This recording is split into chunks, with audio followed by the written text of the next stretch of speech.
Welcome to Sara Cooks for You. Today I'm making Shattah, which is the tomato sauce which is served along with Majboos, Mandi and also Kabsa. You can find those recipes on my channel. So this is the sauce that is served with them. I've used 2 cloves of garlic, 2 green chilies. You can add the chilies according to your taste, according to the spice level.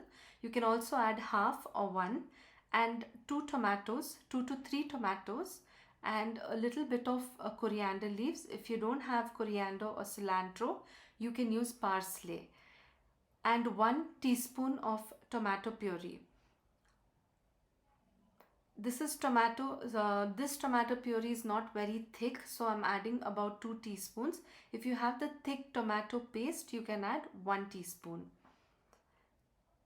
You can double or triple the quantity according to the requirement, and just a bit of salt to taste. So this is all that goes into the chutney or the sauce, tomato sauce that's served with kabsa. Make sure you have to chop this. Don't grind it to a paste.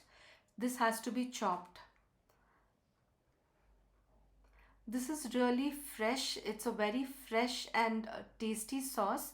It hardly takes 2 minutes to make this, and the sauce is ready. I'm going to pour it into a serving dish, and we'll add salt to taste. Just taste it and add the salt to taste and some water to get it to the required consistency.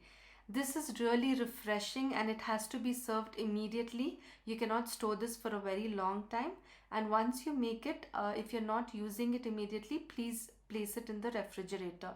Serve this amazing shattah with kabsa, majboos or mandi. This sauce is called shattah, and it's, as you can see, it's very simple to make. Do try it and let me know in the comments section if you liked it.